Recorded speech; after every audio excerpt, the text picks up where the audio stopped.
mensaje es titulado El proceso y el propósito de la cruz. Alguien diga conmigo: el proceso y el propósito de la cruz. Muchas personas, por no conocer el proceso de la cruz con un entendimiento profundo, son ignorantes sobre cosas muy especiales y relevantes en el carácter de Jesús. Esto hace que vean su relación con Dios más compleja de lo que realmente es, y que no busquen morir a ellos mismos y ser ayudados por el Espíritu Santo para llegar a la imagen y semejanza de Cristo en ciertas cosas. También hay muchas personas que, por no tener un entendimiento profundo del propósito de la cruz, no disfrutan a plenitud de ciertos privilegios que les pertenece por derecho espiritual, y se mantienen con fortalezas y opresiones mentales, y en el peor de los casos entran en autocondenación. Entonces, ¿cuál es el proceso de la cruz? Miremos cuál fue el proceso de la cruz. Volvamos al Evangelio de Lucas, versículo 23, del versículo 27 al 31. Dice así: y le seguía una gran multitud del pueblo y de mujeres que lloraban haciendo lamentación por él. Pero Jesús, vuelto hacia ellas, les dijo: hijas de Jerusalén, no lloren por mí, sino llorar por vosotras mismas y por vuestros hijos. Porque he aquí vendrán días en que dirán: bienaventuradas las estériles y los vientres que no concibieron y los pechos que no criaron. Entonces comenzarán a decir a los montes: caer sobre nosotros, y a los collados cubrirnos. Porque si en el árbol verde hacen estas cosas, en el seco, ¿qué no se hará? Lo primero que podemos ver en el proceso de la cruz es que Jesús les advierte sobre los patrones de maldad que se repetirán en el futuro con culpables, aunque él era inocente. Jesús le dice a estas mujeres que estaban llorando por él: no lloren. Y en pocas palabras les estaba diciendo: si yo soy bueno y me están maltratando para matarme de esta manera, ¿qué no harán en un futuro con los que en realidad sí hicieron lo malo? En pocas palabras, Jesús estaba diciendo: esto que están haciendo conmigo es solo un reflejo de la maldad y la dureza del corazón del hombre al ser confrontados con alguien que dice la verdad y hace el bien. Para los que realmente hacen lo malo, un peor castigo les espera. Entonces Jesús les estaba diciendo: ustedes están llorando por lo que están haciendo conmigo, y yo soy una persona buena. Y esto nada más está mostrando la maldad que hay en el corazón del hombre, porque con los que realmente sí hacen lo malo, cosas peores pasarán. Y Jesús utiliza la metáfora de árboles.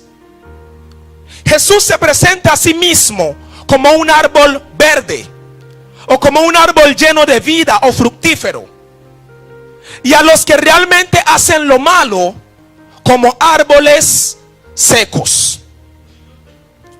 Iglesia, solamente en ignorancia o intolerancia se maltrata un árbol fructífero.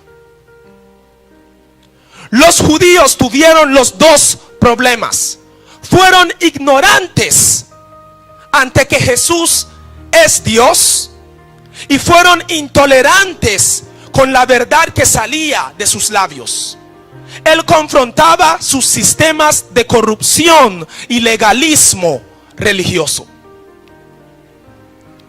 Y esta ilustración de el árbol verde o el árbol fructífero en comparación con el árbol seco me hace pensar en algo que me pasó una vez en la casa. Eso fue el semestre pasado. Y yo estaba en mi casa, y en esos tiempos había mucha brisa y estaba lloviendo mucho, y nosotros tenemos un árbol en nuestro patio. No sé precisamente cuál es el fruto, pero se parece a la guanábana y es pequeña. Y siempre que yo iba a pasar por la puerta, el árbol me tapaba, porque el árbol está cerca a la puerta de la casa, a la puerta de la reja. Y siempre que yo iba a pasar, la rama me pegaba en la cara. o si no la rama se ponía en mi mitad y tenía que moverla para poder pasar. Y yo recuerdo que un día yo me cansé y yo miré a mi papá y yo le dije: papá, hay que cortar ese árbol. Y mi papá me dijo: ¿y por qué hay que cortarla si está dando fruto? ¿Por qué la voy a cortar si está dando fruto? Y yo no había pensado en eso. Yo estaba tan enfrascado en que el árbol me molestaba que no me daba cuenta de que era un árbol verde y fructífero. Mi molestia en la maldad de mi naturaleza humana me hizo querer ignorar un principio del desarrollo práctico de la vida, porque me golpeaba la cara y me obstruía el camino. Eso era lo mismo que estaba pasando con los judíos. Los judíos sabían que el árbol verde que era Cristo, el árbol fructífero, era Cristo, pero no podían tolerar que sus verdades les golpeara la cara y obstruyera el camino a sus ambiciones personales. Iglesia, cuando alguien que tiene el fruto del Espíritu en su vida te confronte con una verdad sobre tu carácter y te tape el camino para que no hagas lo indebido, ten humildad y sé agradecido. En estos versículos los judíos no estaban mostrando un patrón correcto. En vez de los judíos tener humildad y ser agradecidos con Cristo, no pudieron tolerar al árbol verde. Porque la verdad siempre será un golpe bajo para el egocéntrico. Lo segundo que podemos ver en el proceso de la cruz es que en el proceso de la cruz Jesús nos dio un ejemplo de mansedumbre y humildad. Jesús nos dio un ejemplo de mansedumbre y humildad. Isaías 53 versículo 7.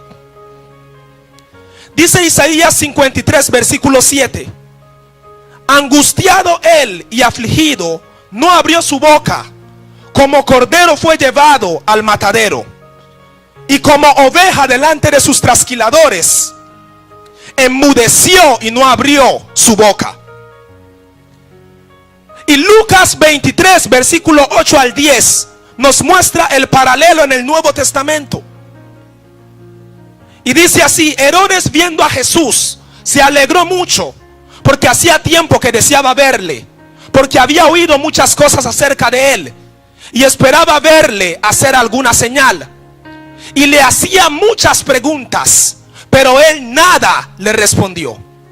Y estando los principales sacerdotes y los escribas acusándole con gran vehemencia. Iglesia, el estar seguro de tu identidad como hijo de Dios es lo que te hará reaccionar con humildad y mansedumbre ante los que te atacan. Jesús estaba tan seguro de sí mismo que no se prestó a ese juego egocéntrico de tener que convencer a las personas de que Él era el Hijo de Dios. Mientras estas personas estaban buscando que Jesús diera alardes de su identidad, Jesús guardó silencio.